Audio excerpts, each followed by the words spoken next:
Assalamualaikum, sir. Islam.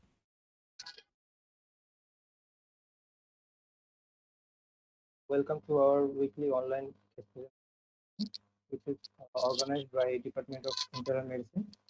First of all, I want to give thanks to our honorable chairperson, sir, Dr. Farooq Ahmed, and all our senior teachers, my colleague, for being here.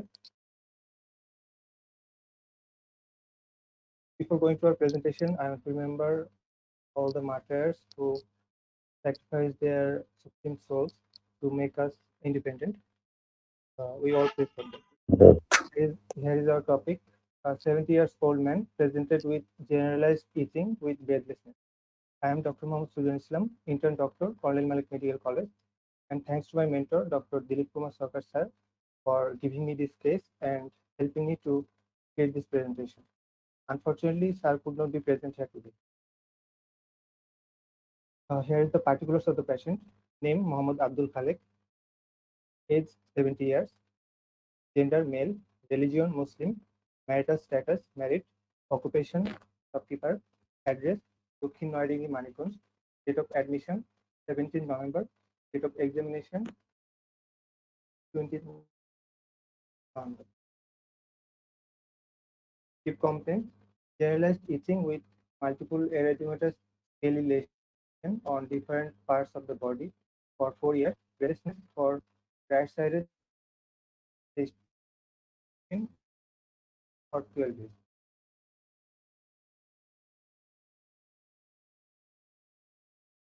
History of present illness.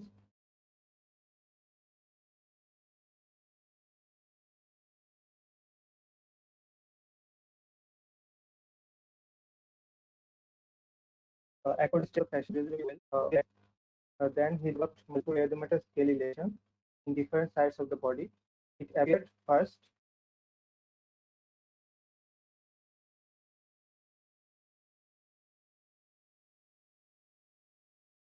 on the external surface of the leg and joints, then it appeared on the dorsal face of and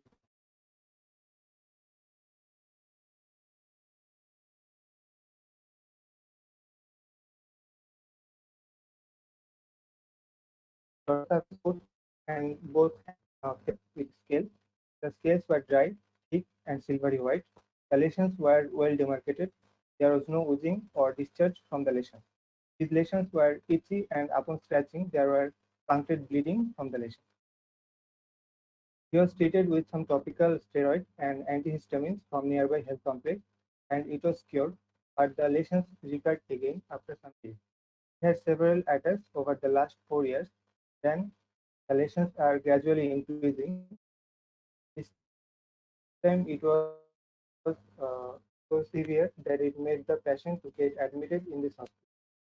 These lesions were not associated with exposure to any allergen or food or exposure to sunlight. There is no history of joint pain, photosensitivity, and any unusual discharge. He denies any extramarital exposure.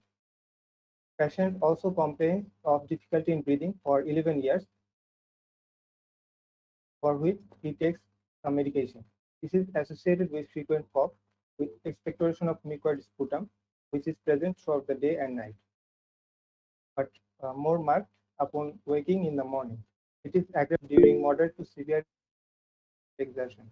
It is progressively increasing day by day. Patient does not give any symptom-free interval, but the symptoms were moderately controlled by taking medication. For the last 12 days, patient complains of shortness of breathing. This is present throughout the day. It was associated with cough with productive sputum for same duration. Sputum was moderate in amount, yellow in color, not foul smelling, not blood stain. Patient also complains of right-sided chest pain, which is sharp and more marked during deep inspiration, coughing, or exertion. There is no radiation of pain, not associated with taking food. For the same duration, patient complains of occasional low-grade fever. Patient did not have any temperature recording. It is not associated with chills and rigor. It was relieved by taking paracetamol.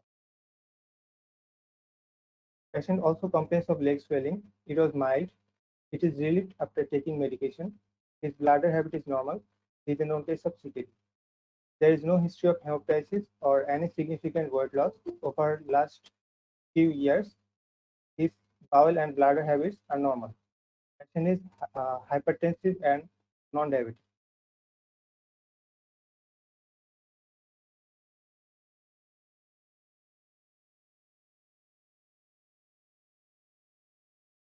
Patient history of past illness. Patient is known hypertensive for 3 years, for which he occasionally takes Amdocal 5. Patient complaints with medication was not good. Blood pressure was not well controlled. Patient gives history of several attacks of generalized body swelling over last 3 years, which have first appeared in face, then spread to abdomen, hands, and legs. Patient also gives history of deletion of micturition. Patient is a known case of CKD for 3 years. Patient was diagnosed as pulmonary tuberculosis in 1988. Family history. This patient lives with his wife. He has one daughter who is married. He had a son who died from ischemic stroke 3 years back. His son was a known hypertensive patient. Other members of his family members are in good health. Both of his parents died from unknown disease that he cannot mention. Personal habit. Patient is a chronic smoker. He takes around 20 cigarettes a day. He had been smoking for 40 years. For the last few years, he is trying to stop smoking. He also have habit of taking Betelnus and drinking tea. The patient is non-alcoholic. Socioeconomic history. Patient comes from a low-income family. He lives in a tin-shed house, one-storied house, and uses sanitary latrine and drinks tubewell water. Immunization history. Patient was not immunized under EPI schedule. Traveling history, nothing significant. Allergic history, no significant allergic history. Drug history, before capsule EPL plus, tablet cetirizine, tablet famotidine, cream betamethasone plus neomycin, tablet ciprofloxacin, injection triamcinolone, tablet montelukast, tablet doxycycline, tablet levofloxacin, tablet furosemide, tablet amlodipine, nebulization with Windel plus, tablet timonium, tablet tioprazole. General examination. On general examination, appearance was ill-looking, body build was average, decubitus on choice, nutritional status average, cooperation not well cooperative, anemia moderate, jaundice, cyanosis, scrubbing, colonoica, leukonoica was absent. JVP was not raised. Edema, mild pitting edema is present in lower limbs upon sitting and over the sacrum upon lying. Dehydration was absent. Pulse 92 beats per minute. Blood pressure 160 by 90 millimeter mercury in common position on single morning dose of tablet Amdocal 5. Temperature 100 degree Fahrenheit. Thyroid gland not palpable. Lymph nodes not palpable. Bony tenderness was absent. Body pigmentation, ethnic pigmentation, hair distribution, starch in itchy lesions in different sides of the body, mainly hands and legs. Nail examination. There was horizontal ridging, subungual hyperkeratosis, thickening, and onycholysis, mainly in toenails, also in nails of hands. Hand nails were shiny as well. Skin examination. There were multiple erythematous scaly lesions of different size and shape in hands, legs, back, face. The scales were dry, thick, and silvery white. Bleeding spot was noticed when scales were plucked out. Respiratory system examination. On inspection, shape of the chest was normal. Movement of the chest was bilaterally restricted. Intercostal injury was present. Easing of accessory muscles for breathing was present. On palpation, trachea was central in position. Apex beat in left with intercostal space, medial to the mid-clavicular line, normal in character. 12 millimeters normal. Chest expansibility reduced in both sides. On percussion note was resonant all over the lung field, except lower part of right lung field from fifth intercostal space to seventh intercostal space, but the note was woody dark. Cardiac dullness was normal. On auscultation, the sound was vesicular with prolonged expiration in all over the lung field, except the right lower lung field from fifth intercostal space to seventh intercostal space. Their breath sound was bronchial. Vocal resonance increased in the mentioned area, otherwise normal. Added sound, there was bronchi present in both lungs. On cardiovascular system examination, on inspection, shape of the precordium is normal. Palpation, apex beat is palpable at left fifth intercostal space, 9 cm from mid-sternal line, normal in character. Field was absent. On auscultation, all the heart sounds are normal. There is no murmur or added sound. Other systemic examination reveals no abnormality. So here is the silent feature. My patient, Mohammad Abdul Khalek, 70 years old, male, Muslim, married, shopkeeper, non-diabetic and hypertensive patient, hailing from Dokhin Noyadingi, Manipur, was at Manipur Sadar Hospital on 17th November with the complaints of generalized multiple edematous lesions with very wide on different sides of body, breathlessness with cough and sputum production for 12 days, right-sided chest pain for 12 days.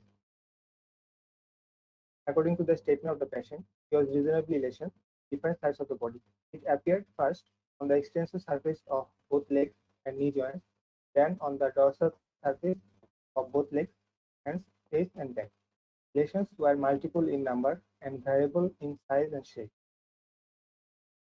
Initially, it was reddish with scales. The scales were dry, thick, and silvery white. These lesions are itchy, and after scratching, he noticed bleeding from the lesion. He was treated with topical steroid and antihistamines, and it was cured, but the lesions recurred again after some days. He had such several attacks over the last 4 years. Patient also complains of difficulty in breathing for 11 years, for which he takes medication. This is associated with frequent cough, with expectoration of sputum, which is present throughout the day and night, but more marked upon waking in the morning. It is aggravated in exposure to dust or smoke, more marked during moderate to severe exertion. It is progressively increasing day by day. Patient does not give any symptom-free interval, but the symptoms were moderately controlled by taking medication. For the last 12 days, patient complains of shortness of breathing.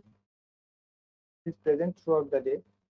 It was associated with cough with sputum production for same duration. Sputum was moderate in amount, yellow in color, not foul smelling, not blood stain.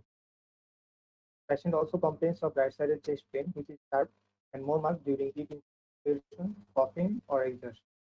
There is no radiation of pain, not associated with taking food. For the same duration, patient complains of occasional low-grade fever. Patient did not give any temperature recording. It is not associated with chills and rigor. It was relieved by taking paracetamol. Patient also complains of leg swelling. It was mild. It is relieved after taking medication. There is no history of hemoptysis or any significant weight loss over last few years. His bowel and bladder habits are normal. Patient is hypertensive for 3 years and takes medication, but blood pressure was not well controlled. Patient is also a known case of CKD for 3 years. He gives history of several attacks of generalized body swelling over last 2 years. Patient was diagnosed as pulmonary tuberculosis in 1988. He is a chronic smoker. He takes around 20 cigarettes a day. He had been smoking for 40 years, has almost 45 years of smoking history. On, gen-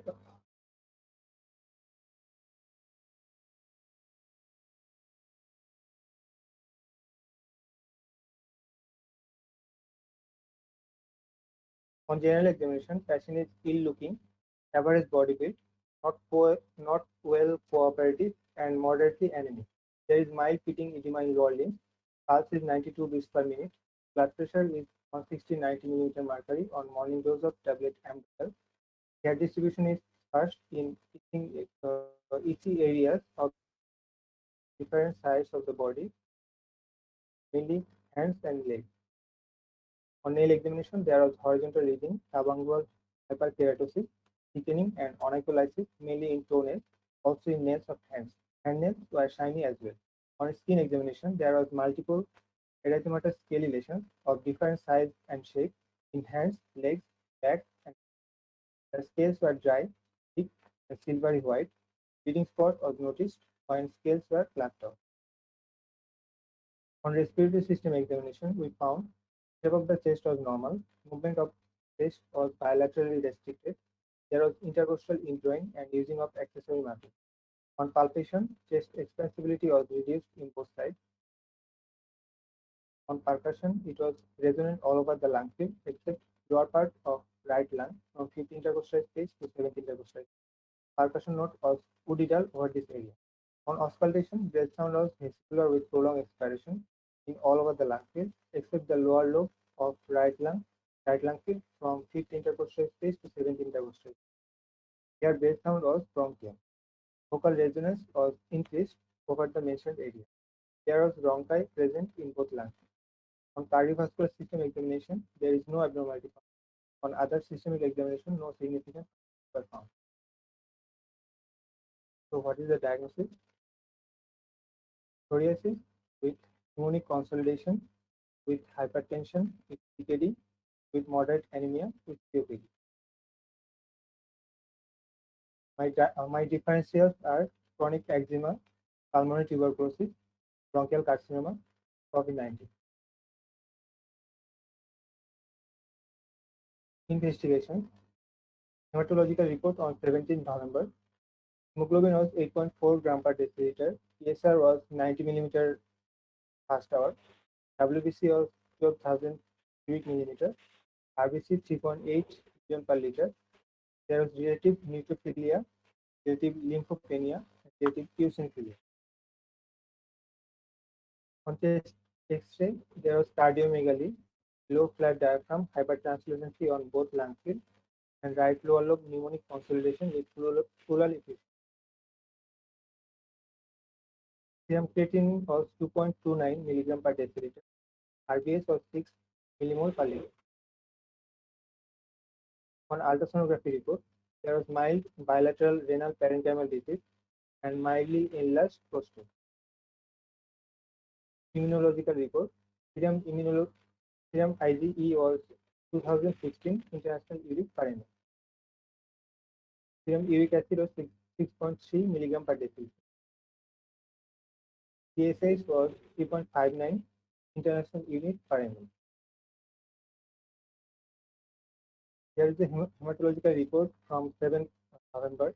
Hemoglobin was 9.5 gram per deciliter. ESR was 45. WBC 9,800. RBC 2 million per liter. Relative neutrophilia, relative lymphopenia, relative eosinophilia. RBS হচ্ছে 101 milligram per deciliter. ALP 82 unit per liter. Serum creatinine 2.3 milligram per deciliter. Serum electrolytes were normal. RT-PCR for COVID-19 was negative. Serum creatinine on 31st October was 2.4 milligram per deciliter. Serum creatinine on 18th September was 2.29 milligram per deciliter. Urine RE on 6th July was normal. So here is a final diagnosis: psoriasis with KD, with hypertension, with moderate anemia, with EEP, with COPD. There is some picture were taken 4 days after initiating the dermatological treatment.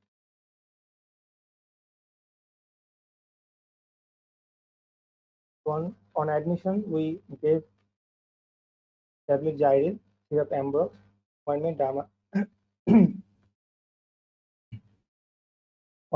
Darmazole, and injection Fusil. After referral to the consultant of dermatology, we added liquid paraffin, Divan Plus, and Dramas.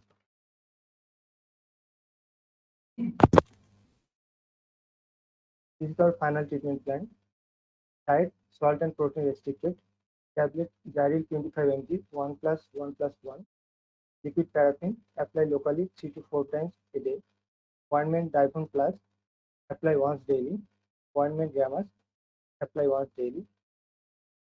Capsule Cep3 400 mg, 1 plus 0 plus 1. Syrup Ambrox, 2 TSF TDS.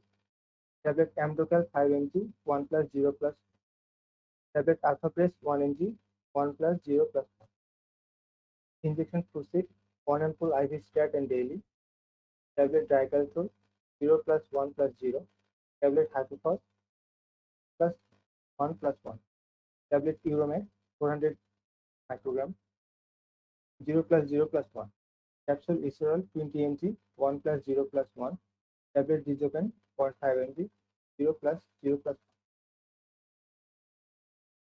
Thank you.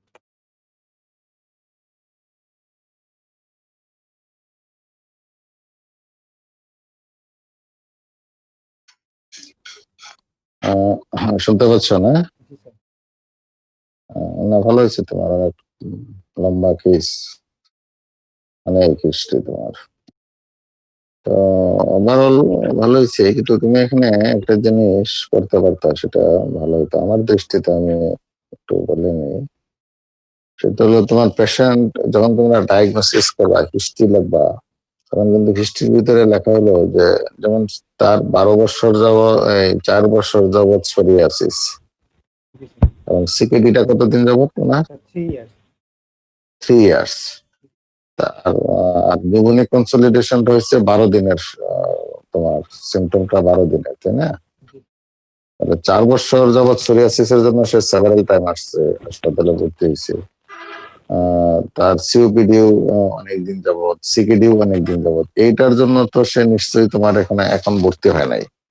এখন ভর্তি হয়েছে তার 12 দিনের জ্বর, কাশি, বুকে ব্যথা, তার মানে নিউমোনিক কনসলিডেশন নিয়ে সে আসলে ভর্তি হয়েছে। তো তুমি যখন লং কেস যখন করবা, মানে ডায়াগনোসিস লাগবা, মানে হিস্ট্রি অফ প্রেজেন্ট ইলনেস থেকে শুরু করতে হবে। এটা চিফ কমপ্লেনটাই এরকম সাজাইতে হবে। শর্টেস্ট পিরিয়ড যেটা, সেটা হবে ফার্স্ট কমপ্লেন। সে কি প্রবলেম নিয়ে আসছে, সে তো সাফার করতেছে 4 বছর, 3 বছর, 2 বছর এরকম নিয়ে, কিন্তু সে তো ওই জন্য ভর্তি হয় নাই। ভর্তিটাই আর্জেন্টলি সে আসছে, তার 10-12 দিন যাবত জ্বর, কাশি, বুকে ব্যথা ইত্যাদি, এইটার জন্য, নিউমোনিয়ার জন্য সে ভর্তি হয়েছে। This should be highlighted first complain. এটা প্রথম কমপ্লেন হবে। তারপরে তার সেকেন্ড কমপ্লেন সে যদি বললো তো বললো, তা না হলে তোমাকে হিস্ট্রি অফ প্রেজেন্ট ইলনেস এটাই স্টার্ট করতে হবে যে 12 দিন যাবৎ সে তার জ্বর, কাশি ইত্যাদি ইত্যাদি এইভাবে নিয়ে আসছে, এবং also he is complaining of he suffering from this type of skin problem, and with this taking incomplete medication. তারপরে তার সে also complains of, she is complaining of severe depression ইত্যাদি। এগুলো পরে আসবে chronologically according to the duration.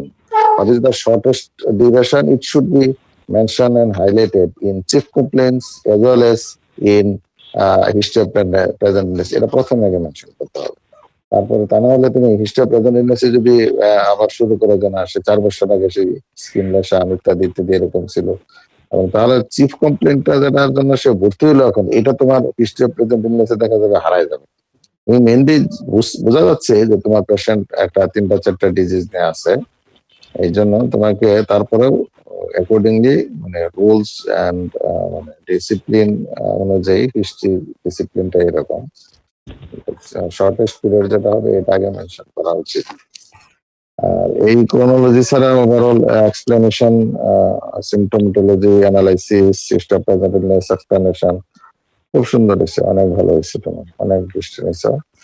আরেকটা জিনিস তোমার এখানে মনে হয় তুমি মানে করতে হয়েছে, সেটা হলো তুমি দেখাইছো পারকাশন নোট হলো মানে all over the chest resonant. তার মানে প্রিকোডিয়ামের উপরেও পারকাশন নোটটা তোমার রেজোনেন্ট হয়ে গেছে, except over the area 5 to 8 space, 7 space on the right side, that is কনসলিডেশনের উপরটুকু ছাড়া সবটুকু তোমার রেজোনেন্ট হয়ে গেছে, এবং অস্কালটেশনও তাই হয়েছে। তো অস্কাল রেজোনেন্ট যদি তোমার all over the lung field হয়, তাহলে তোমার ওই এপেক্স বিট তো পালপেবল হওয়ার কথা না। এমফাইসিমাটা তুমি বুঝাতে চাচ্ছ, এমফাইসিমাটা চেঞ্জ বা অথবা সিবিডির জন্য কার্ডিয়াক ডালনেসটা সহ রেজোনেন্ট হয়ে গেছে, তাহলে তো ওই স্টেজে আমরা এপেক্স বিট 15 স্পেসে just middle to the mid clavicular line এরকম কি পাওয়া যাওয়ার কথা? এটা মনে হয় তোমার, এটা যদি পেয়েও থাকো তারপরে থিওরিটিক্যালি হলেও তুমি এটা বলা যাবে না, বললে তুমি এটা তোমার ফর ফিউচারের জন্য আমি বললাম, যেখানে তুমি all over the lung fields resonant পেয়ে গেছো, সেখানে তোমাকে অ্যাপেক্স বিট দেখাইতে হবে কি যে apex beat is not palpable. এটা তোমার মানে ওটা মিলবে, তা নাহলে মিলাইতে পারবো না। এই একটা জিনিস। আরেকটা হলো তুমি যে এখানে ট্রিটমেন্ট দিলা, ওখানে একটা লেখা ছিল যে সে ট্রায়ামসিনোলন নিছে। ট্রায়ামসিনোলনটা সে কতদিন কয়টা ডোজ নিছে সেটা তোমাকে মানে একটু ইলাবোরেট করতে হয়, বলা উচিত ছিল। সোরিয়াসিসের জন্য মনে হয় নিছে। এটা এটা দেখো, এই জন্য ট্রায়ালন দেখো, ইনজেকশন নিচ্ছে যে 40 মিলিগ্রাম ইনজেকশন লেখা। এটা তোমাকে কয়টা নিচ্ছে বা কি বিষয় আছে এটা একটু ই করতে করা। কিছু কিছু ড্রাগের ব্যাপারে, যেমন সে যদি এখন আগের থেকে মেথোট্রেক্সেট পেয়ে যেত, অথবা সে যদি এন্টি সোরিয়াটিক অন্য কোনো মানে মনোক্লোনাল অ্যান্টিবডি আছে, এখন যদি আমরা এখন এগুলো অভ্যস্ত না ব্যবহার করতে, কিন্তু অনেক অ্যাডভান্স ট্রিটমেন্ট আসছে এখন সোরিয়াটিসের। এসব ড্রাগ যদি কোনো কোনো স্যার লেখে থাকে বা দিয়ে থাকে, তাহলে কয়টা ডোজ পাইছে, কতদিন পাইছে, এগুলো তোমরা একটু হিস্ট্রি প্রেজেন্টেশন অন্তত নোট করে রেখো। আমি কথাগুলো বলতেছি যে for future when you will face this type of history presentation in the next post graduation, এটা জন্য তোমাদের বললাম। আরেকটা হলো, তুমি এখানে একটা জিনিস হলো, তোমার স্পুটাম এক্সামিনেশন করছো?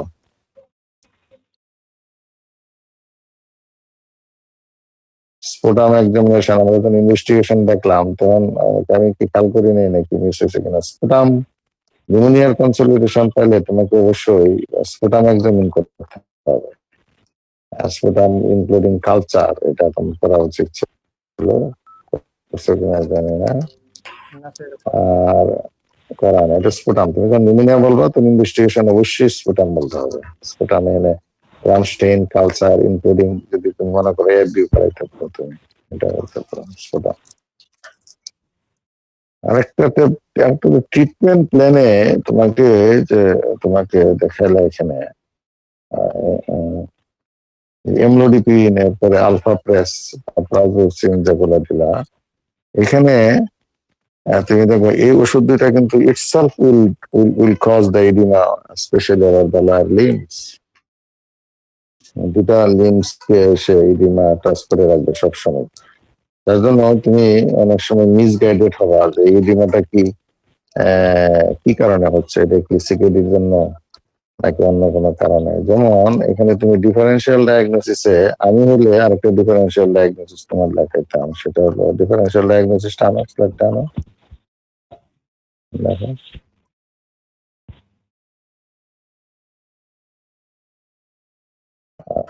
ডিফারেন্সিয়াল ডায়াগনোসিস হলো chronic eczema, pulmonary TB, bronchial carcinoma, এগুলো না লিখে আমি, আমার কেস হলে প্রথমে আমি লিখতাম এটা একটা পর পালমোনারি কিনা, সে অনেকদিন ধরে সিবিডি তে আছে, লেগিডিমা, ক্রনিক সিকেডি আছে, সিকেডিটা এস্টাবলিশড হলো আমাদের ক্রিয়েটিনিন দেয়া, কিন্তু why not this is a case of কর পালমোনারি, একটা ডিফারেন্সিয়াল ডায়াগনোসিস এটা থাকলে ভালো হতো, রাদার দেন ক্রনিক একজিমা বলছো ঠিকই আছে, কিন্তু ব্রঙ্কিয়াল কার্সিনোমা, এখানে ব্রঙ্কিয়াল কার্সিনোমা সেকর বা টিউবারকুলোসিস দিছে অসুবিধা নেই, কিন্তু পরপর বানালে এটা মনে হয় দিতে আসে।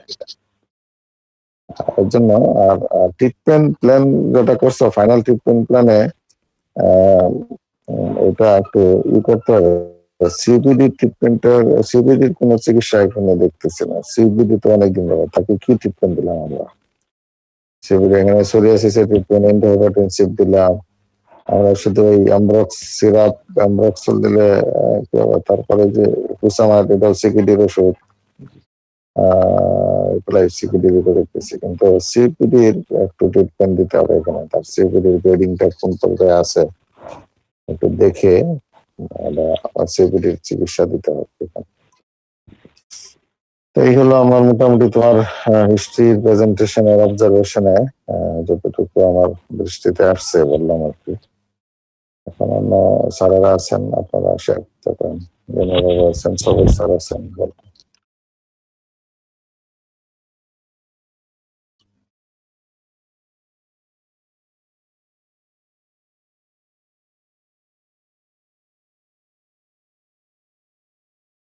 বিনয় কৃষ্ণ তরফদার মনে হয় চলে গেল নাকি? বিনয় বাবু চলে গেছে নাকি?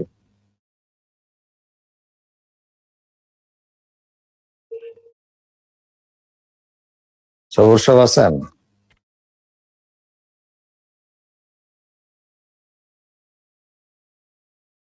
হ্যালো, শোনা যাচ্ছে? হ্যাঁ, সবুজ সাহেব শোনা যাচ্ছে। জি, জি। প্রেজেন্টেশন সুন্দর হইছে। হ্যাঁ, হ্যাঁ, কিন্তু ওই একটা জিনিস আমি একটু জানতে চাচ্ছিলাম যে এই পালমোনারি টিউবারকুলোসিস এর যে ট্রিটমেন্টের হিস্ট্রিটা কেমন ছিল? আ 88 এ যে সে কোর্স কমপ্লিট করেছিল কিনা? আর স্যার যেটা বলছেন যে স্পুটাম এক্সামিনেশন এ ইনভেস্টিগেশন এ হুম, এখানে কি জিন এক্সপার্ট করা যেত কি?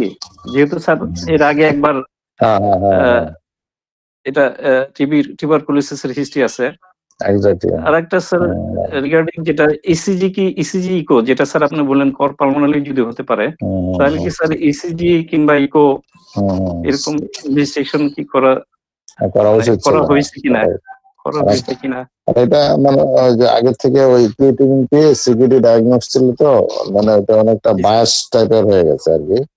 ওই কর্পোরমোনালিটা এনে ডিডিতে আনলেই তারা এই জিনিসগুলা মানে মানে নিয়ে আসতে পারতো। এবং ওই নিউমোনিয়াটা ব্যাকটেরিয়াল নিউমোনিয়া তো বটেই, এটা কি গ্রাম পজিটিভ নাকি এফডিও হইতে পারে রিঅ্যাক্টিভেশন, এটা মাথায় থাকলেই মানে এই দুটা ইম্পর্টেন্ট ইনভেস্টিগেশন বাদ পড়ছে আর কি, যেটা আমার মনে হয়। জি স্যার, জি স্যার, ডেফিনেটলি কেসটা খুব একটা এইটাই এই ধরনের কেসগুলা ইন্টারনাল মেডিসিনের কেস, জি স্যার। যেখানে মাল্টি প্রবলেম থাকবে, অনেকগুলা ডিল করতে হবে, সেটা একটা ব্যাপার।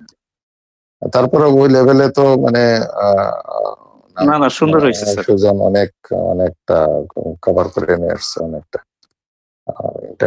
ইন্টার্ন লেভেলে তো মিড লেভেলের কেউ নাই।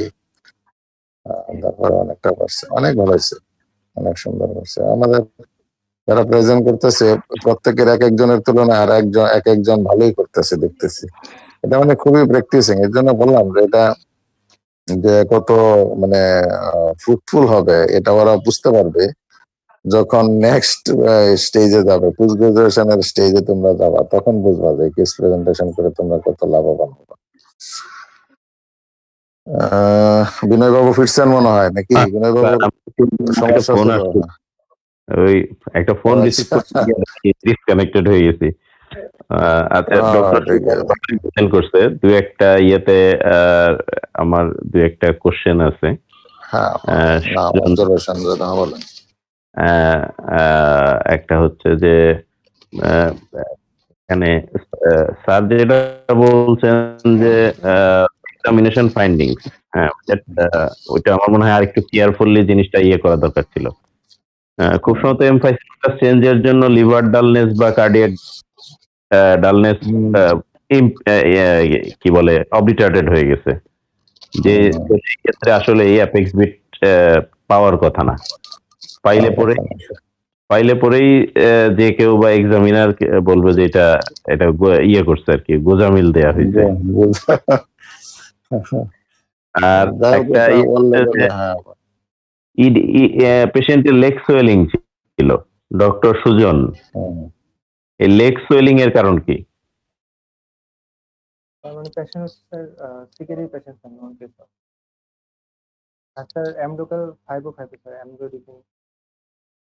এক্স্যাক্টলি, এটাও একটা স্যার, এই জন্য তোমাকে বললাম যে এই পেশেন্টের ক্ষেত্রে ড্রাগ সিলেকশন অ্যান্টিহাইপারটেনসিভ তোমার বেজোডাইলেটর দুটাই দিলে নেক্সট টাইম তোমাকে কনফিউজ করে রাখবে, সবসময় পেশেন্ট কনফিউজ করে রাখবে তুমি কি লেসিক্স দিবা কি দিবা না, কুসিড দিবা কি দিবা না। এই জন্য আমার মনে হয় পেশেন্টকে অন্য কোনো ড্রাগে দিতে হবে আপাতত। মানে দুইটা, একটা রাখতে পারো অথবা তাকে তো এয়ার দিয়ে এখন দেওয়া না, ঠিকই আছে, কিন্তু তোমাকে আর একটু শর্ট যেগুলো আছে এমন ডিফেন্স বাদ দিয়ে প্রাজোসিন রাখতে পারো, সাথে যদি বিটা ব্লকার বা লেবেটাওলল বা এই টাইপের যদি লাগে সেটাও এড করতে পারো। আর পেশেন্টটা তো তার এখন টাইম সিলেকশন, তোমরা কি কেউ বলতে পারবা ইন্টারনি যে এই পেশেন্টের যেহেতু সিকিডি হয়ে গেছে তার blood pressure should be targeted how much lawyer, কতটুকু রাখা উচিত among any intern doctors, what should be the target blood pressure to control in this patient of CKD? 130 এর নিচে স্যার, Systolic, 130 এর নিচে diastolic, আর diastolic 100, স্যার ডায়াস্টোলিক স্যার 90 একটা বললে হবে না, দুইটাই। একটা মনে করো 130, তার পেশেন্টের ব্লাড প্রেশার আছে 110/100, 100/100. Is it, are you happy with this blood pressure control of CKD patient? তার মানে সিস্টোলিকও কমাইতে হবে, ডায়াস্টোলিকও কমাইতে হবে। সিস্টোলিক 130 নিচে, ওকে, এটা ঠিক আছে। ডায়াস্টোলিক কত তাদের নাম হইতে হবে? Diastolic at least less than 70 তে রাখতে হবে। তার মানে 130/70 or less, এটার নিচে রাখার টার্গেট নিয়ে তোমাকে অ্যান্টিহাইপারটেনসিভ টাইট্রেট করতে হবে। তা নাহলে তুমি blood pressure itself will damage the kidney, and more the kidney damage, the more will be the blood pressure. মানে বিসিআর সাইকেলে ঘুরতে থাকবে, কারণ প্রেশার কিডনি ড্যামেজ করবে, কিডনি ড্যামেজের জন্য প্রেশার বাড়বে, মানে এই সাইকেল থেকে আর পেশেন্টকে বার করতে পারবে না। এই জন্য ইনিশিয়ালি খুব ড্রাস্টিক্যালি প্রেশারটা তার মানে 160/100 তোমার সবসময় মারতেছিল ওয়ান রিসেপশনে, এটা পেশেন্টের জন্য খুবই ভয়ঙ্কর একটা আবেগ। আর আরেকটা ট্রিটমেন্টে আমরা ওয়ার্ডে সবসময় দেখি যে একটা পিইউডির পেশেন্টও সেফট্রাইক্সন ইনজেকশন পায়। তো এইখানে এই পেশেন্ট মনে হয় সেফিক্সিমের থেকে ইনজেক্টেবল অ্যান্টিবায়োটিক পাওয়া দরকার ছিল, কারণ এক নাম্বার পেশেন্টের বয়স বেশি, 70 ইয়ার্স, তার কোমরবিডিটি আছে, সিকেডি আছে, সে কিছুটা হইলেও ইমিউনো কম্প্রোমাইজড, কারণ সে স্টেরয়েড বিভিন্ন সময় পাইছে তার স্কিন ডিজিজের জন্য। কাজে এইখানে নিউমোনিয়াকে আমরা সিভিয়ার নিউমোনিয়া হিসেবে আমাদের ট্রিট করাই উচিত। এক্স্যাক্টলি। এখন এই এই এই এই এটাকে মানে একটু মানে নোট করে রাখবা সুজন, আমরা যে কথাগুলো বলতেছি এটা অনেকটা গ্র্যান্ড রাউন্ডের ওপিনিয়ন গুলা এখানে আসা পড়ে, আমরা 4-5জন মিলে একসাথে কেস দেখার মতো এটা আসে।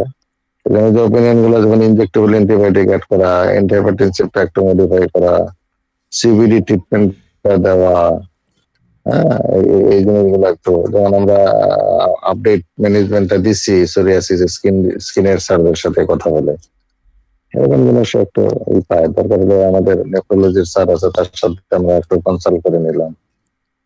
পেশেন্ট তার ছুটি হয় না, ছুটি হয়ে গেছে, ছুটি অসুবিধা নাই, এর পেশেন্ট আবার ঘুরে ঘুরে আসেই। তো ওভারঅল মোটামুটি ভালোই হয়েছে। সবর সব মনে হয় শুনে না, মানে নেক্সট এই ভার্চুয়ালি আর ডিসকাস করতে চাচ্ছি না আমরা, মানে ওই আমাদের কমন রুম যেটা আছে সেটা কনফারেন্স রুম, সেটাতে মানে আমরা সীমিত আকারে যে 14-15 জন দেখেন আমরা আছি এখন পার্টিসিপেন্টস, মানে 14-15 জন আমরা এখানে বসতে পারবো, সমস্যা হবে না। এটা পর all of the doctors are not including all teachers, এরকম ব্যাপারটা তো না। এটা একটা মেডিসিন ডিপার্টমেন্টের আমরা আইসোলেটেড উইকলি সেমিনার করবো, সেখানে আমার মনে হয় করা যাবে, আমার মনে হয় অ্যাকোমোডেট করা যাবে, এবং এটা আরো একটু ভালো হবে আমার মনে হয়। ইনস্টিটিউশনাল আমরা এই অ্যাক্টিভিটি চালাচ্ছি প্রতি সপ্তাহে আমরা, মানে আমাদের ইন্টার্নিরা এত লার্ন করতেছে, আমরা আমাদেরকে মানে পার্টিসিপেট করতেছি, কিন্তু বাহিরের মানুষ বা অন্য ডিপার্টমেন্ট বা অন্য কেউ বুঝলোই না যে মানে কোনো অ্যাক্টিভিটি চলতেছে। এতে করে মানে অনেকেই মানে ইনস্টিটিউট সম্বন্ধে অনেক অনেক থাকে, মানে ব্যাড আইডিয়া থাকে যে না অ্যাক্টিভিটিসটা। আমরা অ্যাটলিস্ট যদি আমরা সপ্তাহে একটা করি, তাহলে অন্যরাও একটু উদ্বুদ্ধ হবে, তারাও জানবে যে না মেডিসিন ডিপার্টমেন্ট করে, আমরাও করি, অন্তত 10 দিন 15 দিন পরে হলেও করি। অন্তত গাইনিতে করছি বা আইএ করছি, আইএ 10 দিনের ট্রেসপেন ছিল, একটা কেস অন্তত আমরা দেখাই শোনাই, এরকম হবে নাকি সেটা। এভাবে মাল্টি ডিসিপ্লিন যখন এই একাডেমিক অ্যাক্টিভিটিসে পার্টিসিপেট করে, তখন আসলে এটাই হলো একাডেমিক অ্যাক্টিভিটিসটা, এইভাবেই হয়। কারণ আমি মেডিসিনের লোক, সেই গ্লোকোমা পড়ছি হয়তো সেই 30 বছর আগে, এখন যদি একটা গ্লোকোমার কেস নিয়ে ডিসকাস করে, তাহলে আমার অনেক কিছুই আমি জানতে পারবো, বুঝতে পারবো। আমার মেডিসিনে তো সব ধরনের রোগী আসে, ওই জন্য আমার মনে হয় নেক্সট আমরা ইনশাল্লাহ শেষ, মানে এটা ভার্চুয়ালি আমার করতেছি, এরপরে আমরা বুধবারে আমরা একটা টাইম ফিক্সড করে এর আগে আমরা বলে দেবো আমাদের গ্রুপে। এটা তাহলে নিয়ে তোমাদের কি জানার? হ্যাঁ বলেন।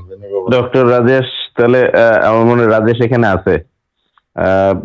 নেক্সট বুধবার, হ্যাঁ নেক্সট বুধবার রাজেশ কনফারেন্স রুমে প্রেজেন্ট করার জন্য প্রিপেয়ার্ড হও। আর যেহেতু আমরা কনফারেন্স রুমে এটা করতেছি, তাহলে আমরা এইখানে আমাদের গ্রুপে তো একটা দিয়েই দিব, ইনভাইটেশন লেটার।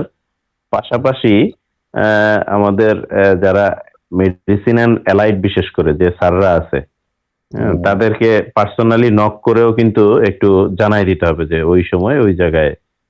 আরো ভালো হইতো যদি একটা পোস্টারিং ধরনের কিছু করা যেত। এটা এটা এটা মানে দুইটা পোস্টার দেওয়া যেতে পারে, মানে ওই হ্যাঁ দুইটা হাসপাতালের করিডোরে দিয়ে দিলেই তো বোঝা যাবে। বিশেষ করে হ্যাঁ একটা হ্যাঁ যদি আমাদের টিচারদের লাউঞ্জে দেওয়া হয়, আর একটা মানে ঢোকার পথে দেওয়া হয়, তাহলে এটা হাতে লেখাটাই অনেকেই বুঝে হ্যাঁ ফেলে। হ্যাঁ হ্যাঁ হাতে লিখে দেওয়া যাবে। এটা বড় একটা পোস্টারের কাগজ কিনে ওইখানে দুইটা মানে সাইন পেন দিয়ে লিখে দিলে কোনো সমস্যা নেই, লিখে দেওয়া যাবে। এটা তো তাহলে আমরা স্যার ওই যে এরকম কয়েকটা পোস্টার লাগানোর ব্যবস্থা করে দিই। হ্যাঁ, সেটাই, মানে ওই নিচে নিচে নিজে লিখে দেওয়া আর কি। হাতে লেখা হ্যাঁ হ্যাঁ পোস্টার দিলে আরো দৃষ্টিতে ভালো পড়বে। হ্যাঁ, দৃষ্টিতে ভালো আসে। তার ইন্টারনেটে হাফিজ, তোমার কিছু জানার আছে এর সম্বন্ধে? না স্যার। আচ্ছা, এখন তুমি মানে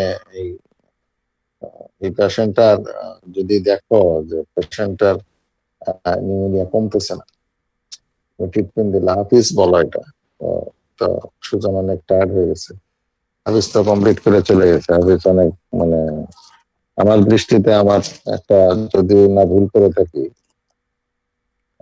among the all interns have doing মানে দু একজনের ভিতরে ভালো করতেছে, সে সবগুলোতে সে পার্টিসিপেট করে, এবং তার ইন্টারনাল মেডিসিনের দিকে একটা আলাদা আই আছে আমার মনে হচ্ছে। তার একটা ফ্যাসিনেশন ডেভেলপ করছে, ইন্টারেস্ট গ্রো করে গেছে, এটা আমরা গেস করতে পারছি। এটা এখন তুমি হাফিজ বলো তো দেখি, এই পেশেন্টটা নিউমোনিয়া তাকে ইনজেক্টেবলে দিলাম, আমরা না হয় প্রথমে ক্যাপসুল ট্যাবলেট দিছি, দিলাম, কোনোভাবে হয় না, সিভিয়ার নিউমোনিয়া হিসেবে ট্রিটমেন্ট দিলাম ইনজেক্টেবল, যদি রেসপন্স না করে তাহলে কি হবে?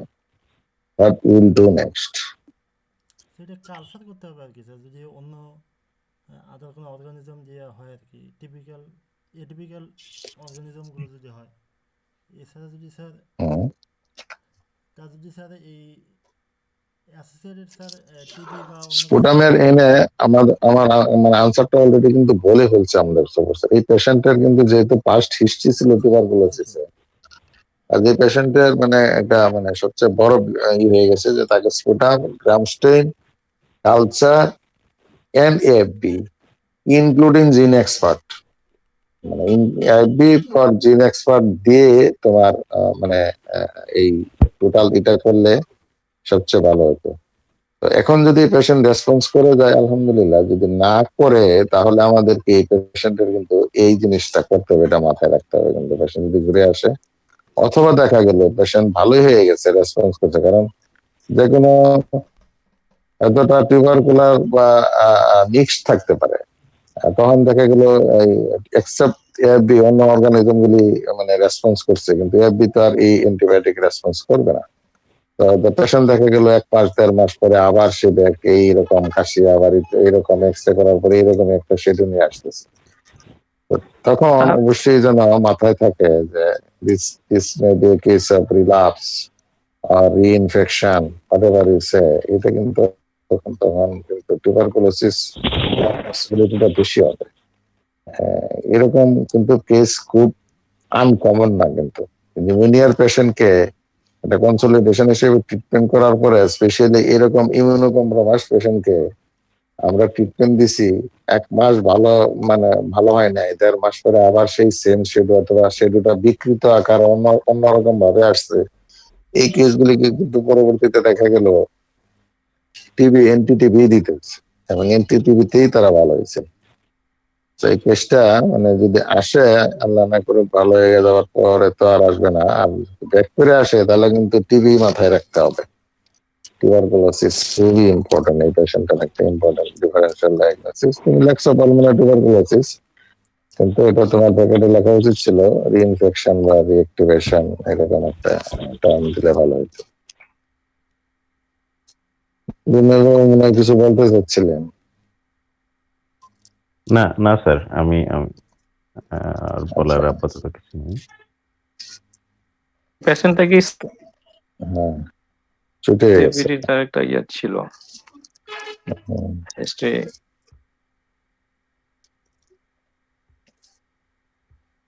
তো ঠিক আছে, আমার মনে হয় অনেক ডিসকাশন হলো। সুজন, মানে তোমাকে ধন্যবাদ, অনেক ভালো কেস প্রেজেন্ট করছো, অনেক কথা বলার সুযোগ। এবং এই জিনিসগুলি আরো যখন ভার্চুয়াল বাদ দিয়ে আমরা ফেস টু ফেস কথা বলবো, তখন দেখবো এটা আরো আরো ইন্টারেস্টিং হবে।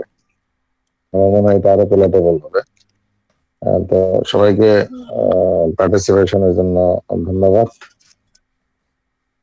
এবং আগামী বুধবারে ইনশাল্লাহ আমরা আমাদের কনফারেন্স রুমে ডাক্তার রাজেশের প্রেজেন্টেশন শুনবো, এই আশাবাদ ব্যক্ত করে আজকের মতো শেষ করতেছি। আল্লাহ হাফিজ। আসসালামু আলাইকুম স্যার। স্যার হ্যাঁ, আসসালামু আলাইকুম স্যার। আল্লাহ হাফিজ। আসসালামু আলাইকুম স্যার।